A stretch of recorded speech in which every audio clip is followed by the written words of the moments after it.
अयोध्येमध्ये राम मंदिर प्रतिष्ठापना सोहळा उद्या पार पडतो। या अनुषंगाने भाजपाच्या वतीने विविध ठिकाणी कार्यक्रमांचे आयोजन केले गेले। नरिमन पॉइंट येथील भाजपा प्रदेश कार्यालयाबाहेर रामाची 30 फुटी प्रतिकृती उभारली गेली आहे। कार्यालयासमोरून आढावा घेतला आमचे प्रतिनिधी चेतन ननावरे यांनी। अयोध्येतील राम मंदिराचा प्राण प्रतिष्ठापन सोहळा आहे तो उद्या पार पडणार आहे। मात्र त्या पार्श्वभूमीवर देशात नव्हे तर महाराष्ट्रातही वेगवेगळ्या प्रकारे भाजपतर्फे राम जन्मभूमीच्या या उत्सवाची एकंदरीत जी तयारी आहे ती केली जात आहे आणि जो जल्लोष साजरा करण्याचे आदेश भाजपने दिलेले आहेत त्या पार्श्वभूमीवर भाजपचं नरिमन पॉइंट येथील आपण जर महाराष्ट्र प्रदेश कार्यालय पाहिलं तर या कार्यालयाबाहेर मोठ्या प्रमाणात तयारी करण्यात आलेली आहे।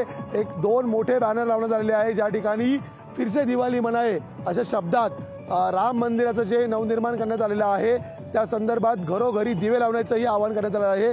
या ठिकाणी जर पाहिलं तर जी एक राम मंदिराची प्रतिकृती साकारण्यात झालेली आहे त्या ठिकाणी श्री राम असतील, लक्ष्मण असतील, सीता असतील, हनुमान असेल यांची ही प्रतिकृती ठेवण्यात आलेली आहे। तर एक भव्य असा रामाचं पोस्टर या ठिकाणी सर्वांचं लक्ष वेधून घेत आहेत आणि या परिसरात संपूर्ण झाडांपासून सगळ्या ठिकाणी लाइटिंग जी करण्यात आलेली आहे त्यामुळे संध्याकाळनंतर एकंदरीतला माहोल असेल तो खूपच बदललेला पाहायला मिळू शकतो आणि म्हणूनच उद्या नेमके कुठले भाजपचे मोठे नेते या ठिकाणी जल्लोष करायला येतात यांच्याकडे सगळ्यांचंच लक्ष असेल।